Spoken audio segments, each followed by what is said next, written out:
বন্ধুরা, কাজলের নতুন মুভি আসছে মা। তো বলা হচ্ছে এটা শয়তান ইউনিভার্সের একটা অংশ, মানে শয়তান ইউনিভার্স মানে শয়তানের সঙ্গে এটা কিন্তু কানেক্ট করবে মাটাকে। কীভাবে কানেক্ট করবে আই ডোন্ট নো। তো শয়তান ইউনিভার্সের একটা সেকেন্ড পার্ট বলতে পারেন, বা ওর পর থেকে হয়তো না, কিন্তু এই মুভিটাও কানেক্ট করবে ওর শয়তানের সঙ্গে। তো কীভাবে করবে আই ডোন্ট নো।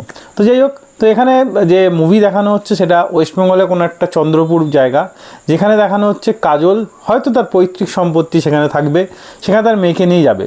তো তার মেয়েকে নিয়ে যাওয়ার সময় তার মেয়ে সেখান থেকে কিডন্যাপ হয়ে যাবে, এবং সেখানে একটা বড় বটগাছ আছে, সেই বটগাছে দৈত্য থাকে।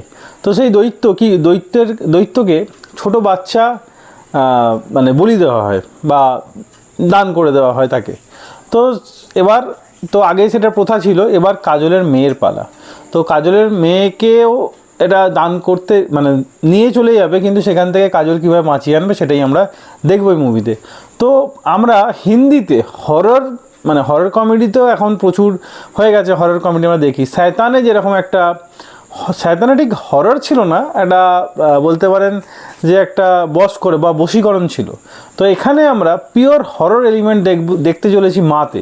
কারণ আমরা যে দেখলাম যে সিনগুলো আমাদের সামনে একটা ট্রিজারে দেখানো হলো, যে কাজল গাড়ি নিয়ে যাচ্ছে পাশ দিয়ে, মানে মেকআপ দেখেই বোঝা যাচ্ছে যে ভূত।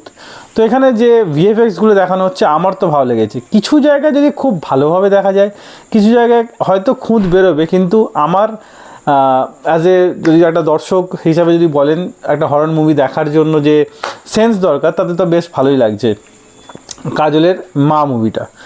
তো এখানে ডিমন মানে দৈত্যের সঙ্গে কাজলের মায়ের লড়াই মেয়েকে বাঁচানোর জন্য, তো সেটাই আমরা দেখব। এবং এইটা ট্রিবিউট দিয়েছে অল মাকে, মানে সমস্ত মাকে, তার ফ্যামিলি বা তার ছেলে বাচ্চাদের কীভাবে তারা বড় করে, কীভাবে সমস্ত কিছু দিয়ে তাকে বাঁচিয়ে নেয়, সেটাই আমরা দেখবো এই মুভিতে। তো মুভির প্লট তো আমার বেশ ভালো লাগছে। এবার মুভির ট্রেলার আসুক আরও বেশি ভালো বোঝা যাবে। তো আমার মনে হয় না মুভিটা একটা হরর ছাপ ছেড়ে যাবে। তো সিরিয়াসলি একটা হরর আমরা দেখতে পাবো এই মুভি থেকে, যেটা হলিউডে মানে বলিউডে অনেক দিন কোনো ভালো horror movie, purely horror movie আমরা দেখিনি। তো মোস্ট প্রবলি এখানে আমরা পিওরলি হরর মুভি দেখতে চলেছি মাতে, যেটা শয়তান ইউনিভার্সের একটা অংশ হবে। তো শয়তানেও ইউনিভার্স হচ্ছে। তো এখানে এই মুভিতে হয়তো অজয় দেবগন তো ডিরেক্টর তো আছেই, তো অজয় দেবগনের হাত তো আছেই। মানে এখানে একটা ছবিও দেখানো হচ্ছিল, কাজল মানে মায়ের কাত্তা নিয়ে আছে এবং তার পেছনে অজয় দেবগন ক্যামেরা নিয়ে দাঁড়িয়ে আছে, শ্যুটিং করছে। তো যাই হোক, বেশ ভালো লাগছে। মায়ের টিজারটা আমার বেশ ভালো লাগলো। অ্যাজ এ হরর যদি আপনি ফ্যান হয়ে থাকেন, এই টিজারটা আশা করছি আপনার ভালো লাগবে। তো টিজারটা কীরকম লাগলো কমেন্টে অবশ্যই জানাবেন। আর এই ভিডিও এতটাই, ভিডিও ভালো লাগলে একটা লাইক অবশ্যই দেবেন। এরকম আরও ভিডিও পেতে চ্যানেল সাবস্ক্রাইব করে পাশে থাকা বেল আইকনটি অবশ্যই বাজিয়ে দেবেন।